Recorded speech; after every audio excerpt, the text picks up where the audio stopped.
Walker Noyes, affectionately known as Jenny. Thank you for calling me Jenny, and not Jennifer, because if you call me Jennifer, I'm going to think I'm really in trouble. So if I need to be in trouble, call me Jennifer, but in other ways, call me Jenny, please. You call me Mom, thank you. I married a fisherman. As you know, Kurt, and I had his flagpole. I married a fisherman. However, because we don't currently own a boat, I do not turn into a fisher widow during the summer, fall, spring, or winter. Though winter fishing isn't quite the thing here that it is in Iowa or Wisconsin, nor would I want to turn into one in the winter, because we both think that those who risk life, limb, and truck out on the ice-covered lakes of Iowa and Wisconsin are just plain nuts. I also haven't lost Isaac to fishing just yet, but I am always aware that that could happen. As a toddler, Isaac would say that he did not like fishing, though I think right now you would say that you do. Yeah. But he did love and still loves to drive the boat.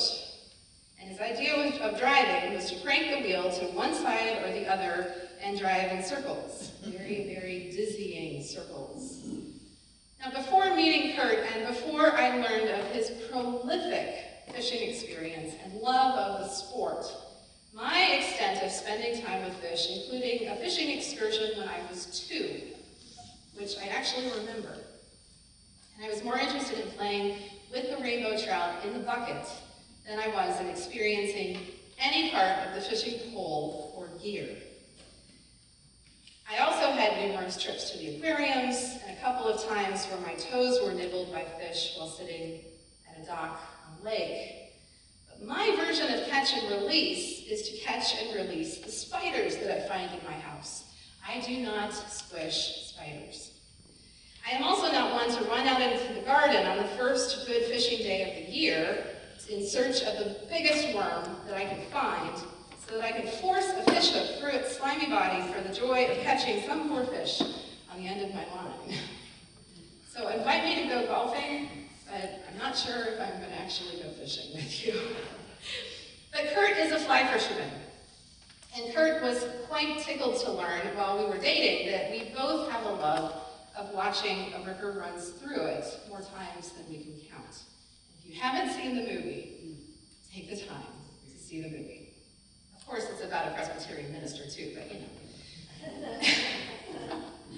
So when I learned that Kurt's first fly fishing passion was not casting, but fly fishing, I wasn't surprised to hear that he started at the grand old age of 5 learning how to cast from his father. And as a result of his dad's expert teaching and technique, he and 2 of his brothers can sit in a 10-foot John boat and have such a rhythm of casting that none of their lines get snagged or tangled. Yeah, now some of you are recognizing that this takes talent. There's an art and a grace and a mastery and a mystery to fly fishing. It's beautiful to watch, but it's just not as easy as it looks. It isn't something that I look forward to either. The extrovert part of me has a very hard time sitting quietly for that long, and at some point I get on Kurt's nerves when I do the, "Dear, how's it going? Could we just go back to the dock for a few minutes?" I don't live by the adage, the worst day fishing is better than the best day working.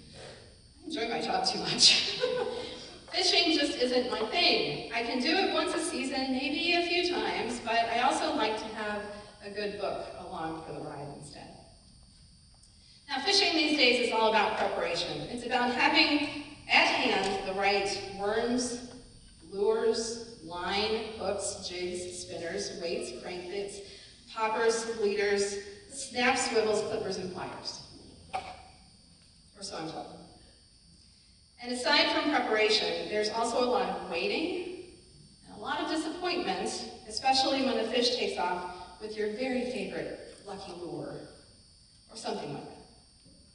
A lot of disappointment, a lot of frustration, and that's about the sentiment felt as we enter this text.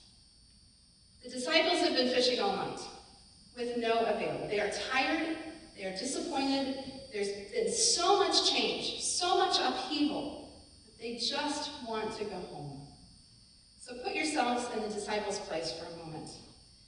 Jesus has called you to be a disciple, and you've left everything to follow him, Matthew 19. You had hoped for the promised kingdom to be immediately established by the Lord, Acts chapter 1:6. You'd even hoped for a prominent place in that kingdom, Matthew 20.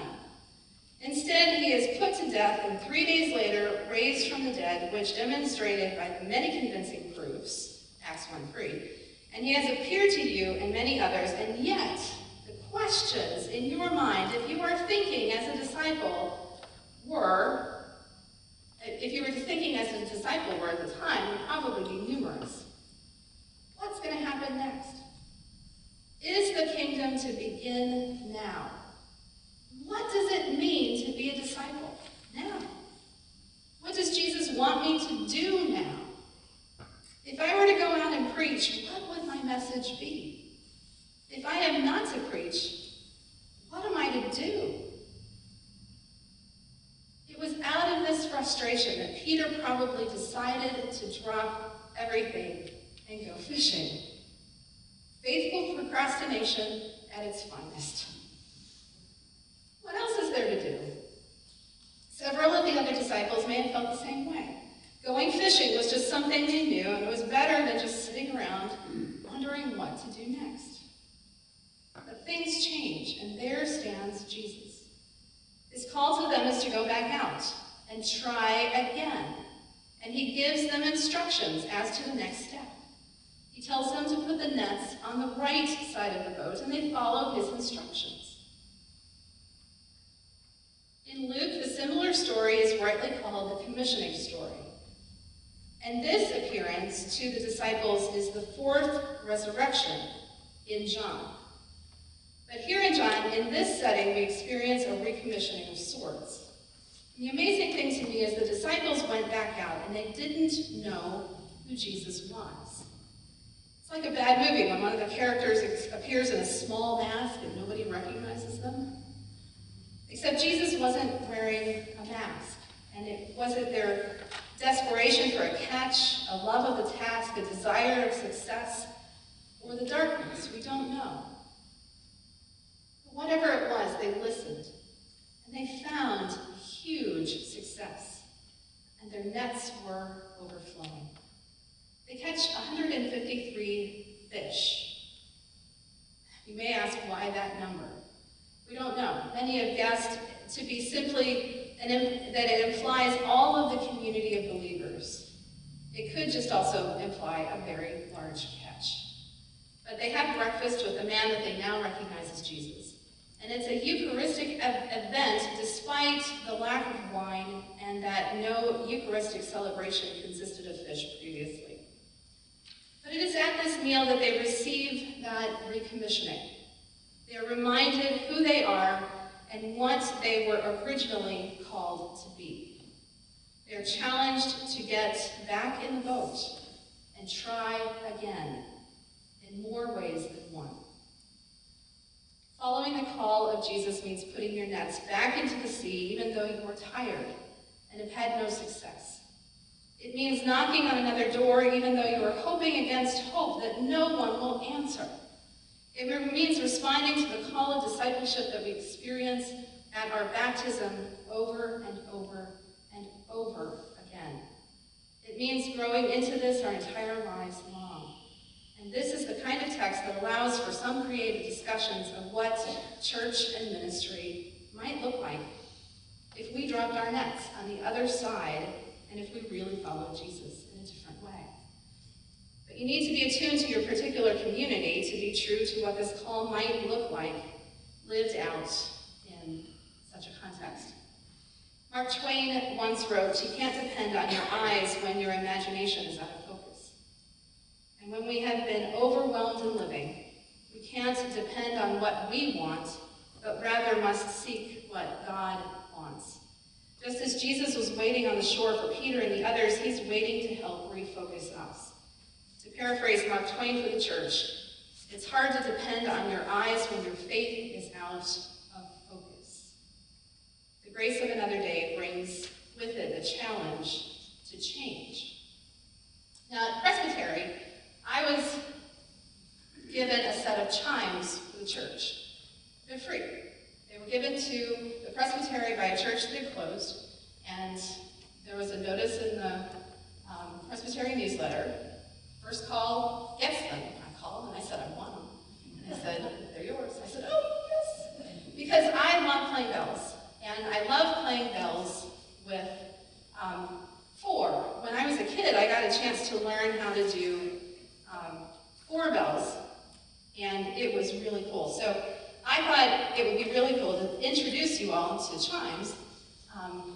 If you turn in your hymnals, please, to 306. The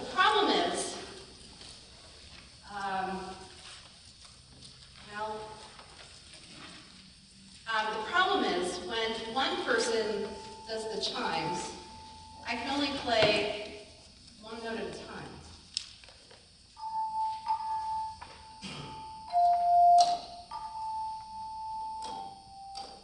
And it's really choppy. Would you help?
Blessed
Did you think you could do it? Mom, I accidentally flashed my pink on green. That's okay. Did age matter? Jesus said to all of us, tend, feed, follow. Peter could no longer be comfortable to just ease back into fishing. He knew the journey that he had set on was not over. He was being given the gift of another opportunity to become what Jesus had envisioned him to become. And all of us in our faith journeys will need this gift of another chance. We will need to stay committed until we grow to be more as God would have us to be. It is not the task of a day, but rather one of all of our days. To be faithful is not easy. It is not merely wishing for a better world. It is being ready to work for it every day and to realize with each new day that we are being given a gift of another opportunity. To claim the gift of another day does not mean that we are always prepared to charge full speed ahead. But many days we feel as Peter and the others did when they retreated back to fishing, like being comfortable in a favorite chair or wearing a pair of well-broken slippers. We like the familiar, but if we want the full benefit of another opportunity, we need to push ourselves to go on. And as in our lesson example, don't just say that you love, show it. We too are being challenged to believe that not only can we have the grace of another day, but in that day we can change. And in changing, we can change the world around us. What if we all came in one Sunday and the doors were closed, the lights were off, and there was a sign that said, go out and do your faith.